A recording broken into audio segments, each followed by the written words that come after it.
So you might be wondering why I'm doing another video on PBTech, and it's not because I think they're a bad company or anything like that. I think they're a good company, but I want to talk about laptops that are out, these gaming laptops, in particular ones like these, which are important to talk about because really I'm unsure if you should really be buying one of these. I don't know if they're worth the money, and you might be wondering, well, why would you actually not want to spend the money on something like this? I mean, look, it's only $4,000. Remembering these are New Zealand prices. And again, if you went to Mighty Ape, just to show I'm not picking on PBTech, because I don't want them to think I'm picking on PBTech. Gaming laptop. So something like this, right? Where you've got a 7700. It's a $4,700 laptop. You can see here it's got a 1080 with 32 gigs of RAM, 512 gigs. I'm assuming that we do have some cooling for this.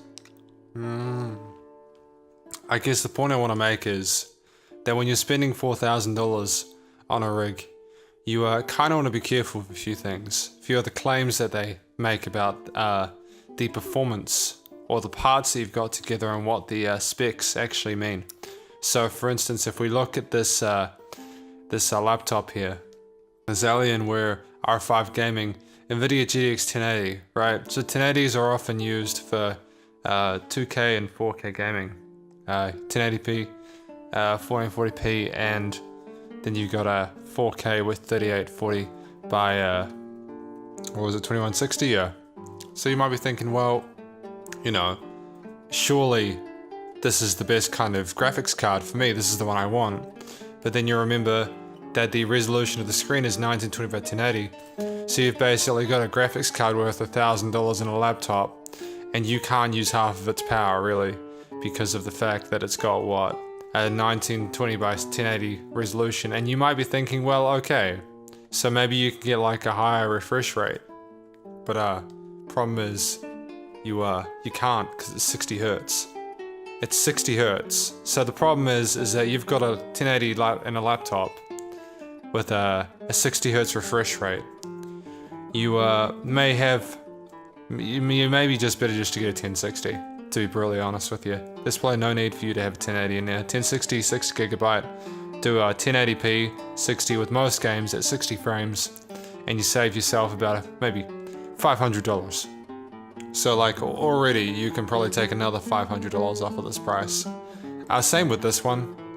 I'm just gonna confirm what kind of screen this has, because I don't want to annoy anyone in the comment section. You can see here it's 920 again.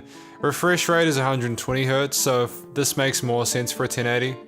You can see there, they've got a Fortnite kind of skew there. This to me makes a lot more sense. Having 120 hertz refresh rate, especially for games like Overwatch or Fortnite, is pretty sweet. But then we have the issue of cooling. You can see there that these are both air fans. These are both fan cooled. Now, maybe not for this one because this is 7700 HQ. I don't think that it's unlocked. Yeah, there you go. So the 7700K is the overclockable one, but the 7700 CPU. This is a smart idea for a laptop because the 7700 at its frequency, maybe with boost included, is pretty fast, and you don't really need it to you don't need to overclock a CPU. And the reason being is that generally when you overclock a CPU, you need to either have a larger power source, or you need to have a very good cooling, and air cooling probably isn't going to cut it with an overclocked 7700K, especially in a laptop built like this, where there's a couple of fans maybe. This is a problem I like to highlight with this one, where you've got a CPU, an 8950 HK, one that you can overclock up to 5 GHz. If this is air cooled, I don't know how you'd possibly be able to cool that at 5K gigahertz. I mean, you see, a lot of this advertising material is aimed at, yes, you can game with a 1080, GTX 1080 is fantastic at 1080p, it does it very well, and that's all you can do on this because this is a $4,000 laptop that games at 1080p 60. With a 256 gig boot space drive, might I add, and a 1TB HDD. There's literally no reason why they couldn't have thrown 2 terabytes in there for an extra like $70. There's no reason, but of course they, I'm guessing this is as cheap as they wanted to make it. You see there that it's got official branding from Far Cry. You don't need an i9 to be able to play Far Cry. You don't need an i9 processor to be able to handle that. 6 core, a lot of games these days use 4 core gaming, so, you know, if you're doing rendering and you're doing other tasks as well, or if you're streaming, then having a multi-core, more than 4 cores is quite good. But you don't really need like a processor like this in order to play a Far Cry 1080p 60. I think that's a bit extreme.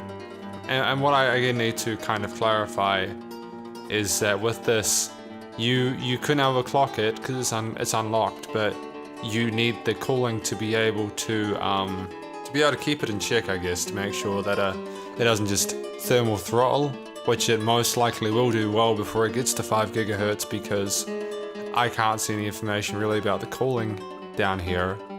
I can see lots about the lighting.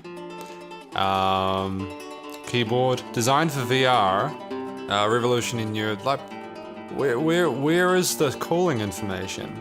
You see here you have a 330 watt power adapter. GTX 1080 uses 180 watt alone. CPU. You're gonna need to basically have it plugged in if you're wanting to overclock. There's no way that you can continue to use your laptop in its overclock state, especially since the 1080 is probably able to be overclocked as well. I don't think it's very smart to bother putting an overclockable processor in a laptop. I don't know why you'd feel the need to try and do that. It reminds me when Intel Nitro called their processors at the last Computex. They put it in like a freezer. And the media, as I understand it, made it some media outlets made it sound like Nvidia was saying that all of their processors could easily get up to 5 gigahertz, which isn't true. All in all, I think this is an incredibly weak option for what it is. I mean, you could probably build a PC, a gaming PC like this with better cooling for around $3,000 to $3,500, with 6 cores especially. I mean, this is a joke, man. Like 26 gig SSD and 1 terabyte. It's like they thought that by putting this here, 5 gigahertz here, you know, you're assuming the person is going to have the knowledge to go into the BIOS and do that. If you are BIOS tuning your rig, why do you not just use a PC? Are you really that keen? I mean, what's the point of this laptop? I don't understand what the purpose is. This one here, this Acer, I can understand it because, like, I mean, even stuff like this, like the SSDs in RAID, those are, that's a smart idea, because I'm assuming that's two 970s or two 960s NVMe drives. That makes perfect sense to me, because that's super fast read and write times. This is going to be a beast. This is an absolute monster. I mean, and you won't really have the thermal throttling from what I can only imagine, because this processor is running at the rate the engineers set it at. I don't know why you'd overclock your 1080. I feel like you don't need to overclock your 1080 unless you got ultra settings, but I guess it's up to you. But then of course, if it's an air-cooled 1080 and it's not liquid-cooled, then you're still potentially going to run into issues. And remembering as well that you need to have more power in order to be able to run the laptop in its overclock state. Another thing is that when you have a 15 by 6.6 screen, I really don't quite understand why you would bother increasing it from 920 to 1080. And you might be thinking, well, yeah, that makes a lot of sense. And I agree, it does make a lot of sense. Because I guess that's the limitation of a laptop. You've got a small screen, so whether you're using like 1440p or 4K, it doesn't really matter too much, because the pixel density is going to be such that you don't really miss anything. There's not a whole lot of difference in quality. The quality will come between like low to high, and then maybe very high or ultra settings, and then between ultra and epic there isn't a whole lot to notice. And when you can see here that the 7700Q has got a processor speed of 2.8 gigahertz, which, I mean, is actually not high enough to run some AAA games. From nowadays, like generally recommended settings for some games is like 3.3 gigahertz for a quad core. But I mean, 2.8, I suppose you can turbo boost to like 3.8 or something like that. Like some Intel processors I've used in the past and laptops go up about 1 gigahertz alone with their turbo boost, so whatever. As long as it doesn't thermal throttle, I don't mind. I guess as well you can argue that, you can argue, hey, well, I mean, I will just use the HDMI from my laptop to go into my TV, and it's like, yeah, but why would you bother getting a gaming laptop worth $4,500 anyways if you could just build a gaming PC at your house for like $3,500? I don't understand why you would bother with something like this. What I would more understand more so is having, a Thunderbolt port where you have one of those remote, what are they called? They're like something like this would make more sense for me. Where you plug this in via Thunderbolt, and basically what happens is you maybe have like a $2,000 piece laptop, and then maybe you'd buy a 1080 Ti or a 1080. You'd have that connected to this, and so what you'd do is you'd be able to game on your laptop without thermal throttling your laptop. But then when you go out, you don't need to game. You can just use as a work computer. Like, I think that's really smart. So like personally for me, I buy like $1,500 laptop, then buy one of these to game on. But then I already have a gaming laptop, so why would I need to buy like a gaming PC? So why would I need to buy one of these? I don't know what these are aimed at. I don't know whose these are aimed at. Like, I know a couple of people who have these kind of laptops and they enjoy it.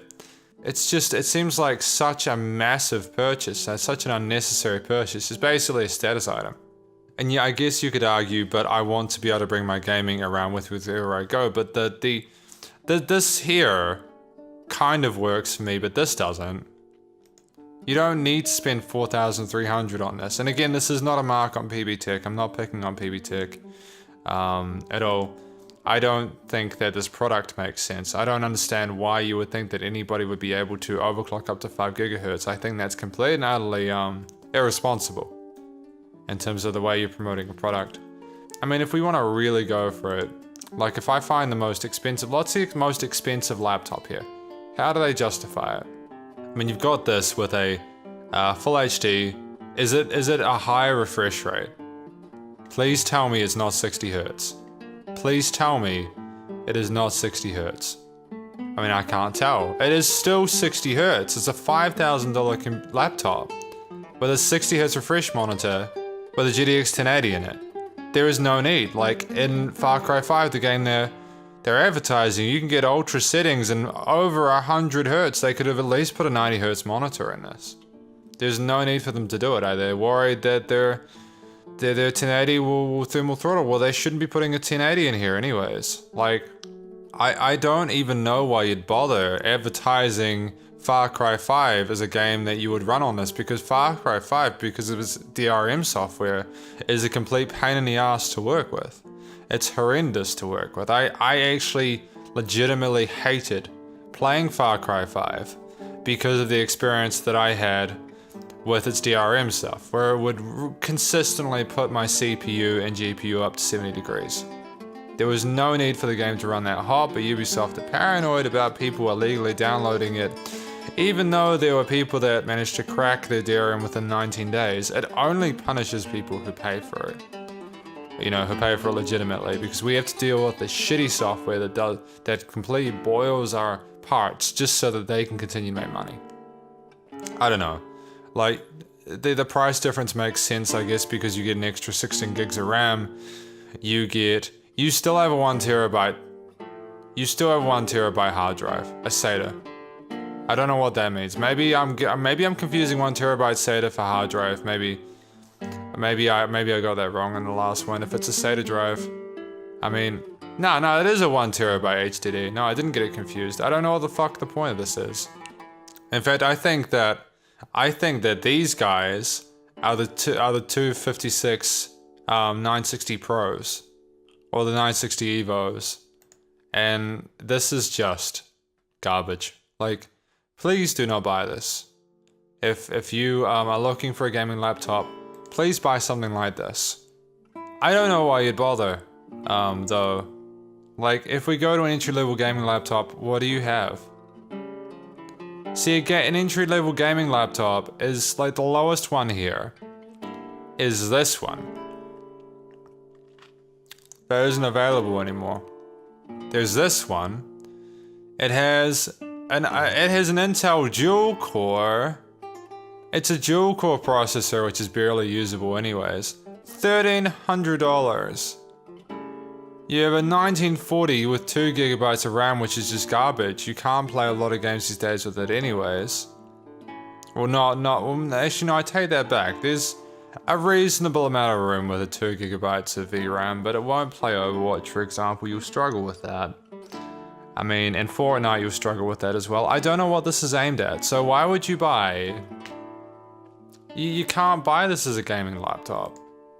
Because I mean, you've got like 8 gigs of RAM, which I guess is fine if you only want to play video games. If you want to render videos, you're kind of screwed, man. Or using Chrome? Nope, can't use that. I mean, 128 gig SSD, a Windows install is probably going to cover 4 of that, and a 1 terabyte HDD.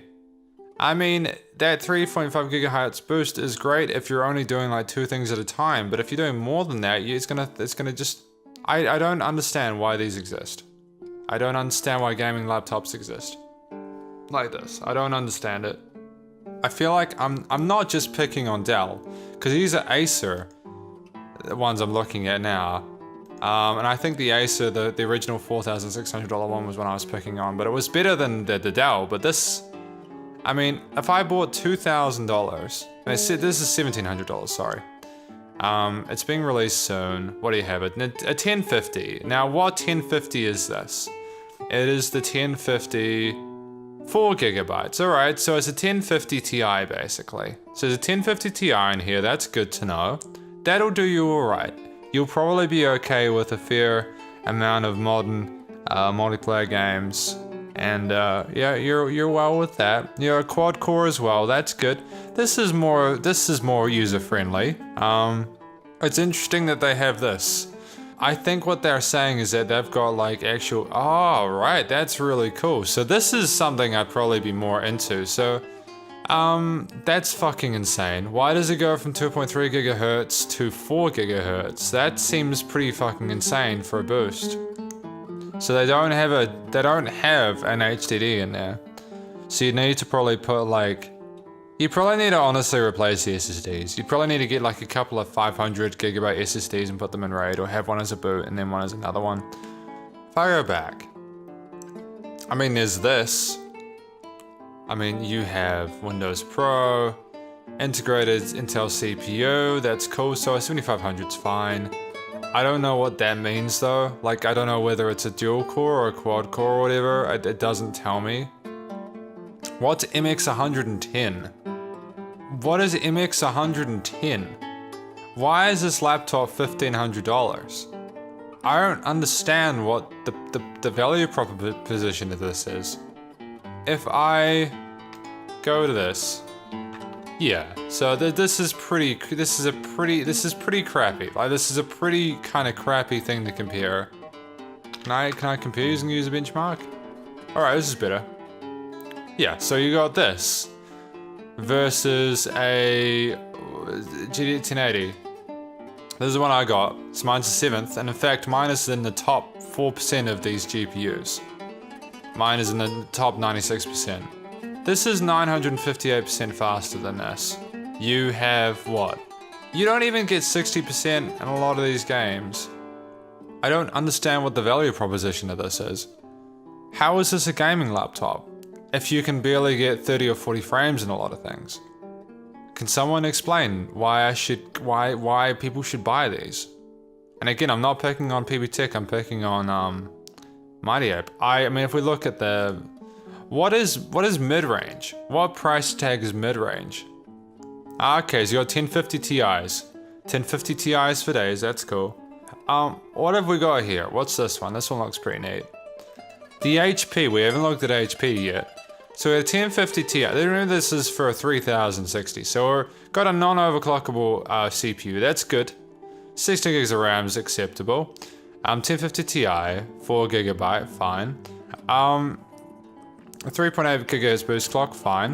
Again, it's 60 hertz, but this makes sense because you've got yourself a 1050 Ti. You're not gonna probably get like 120 frames. So it's 60 frames on VSync is probably completely fine. Like this, but it's $3,000 for this. And what are you paying for? What are you paying for with this? Why are you paying $3,000 for this? Are you that desperate to play Fortnite in your hotel room? Can you not just bring a Nintendo Switch? You can play it on a Nintendo Switch. You can bring a Nintendo Switch to your hotel room, play it in 720p on your handheld. This makes I don't get the value proposition of this. Why do these laptops exist? There's no reason for them to exist. They're an inferior gaming PC that is designed to catch out a niche audience of people that want to look cool whilst they play League of Legends. Well, I mean, I'm sorry, but looking at this from a technical perspective, a lot of these laptops that I've looked at tonight either will overheat when they're overclocked.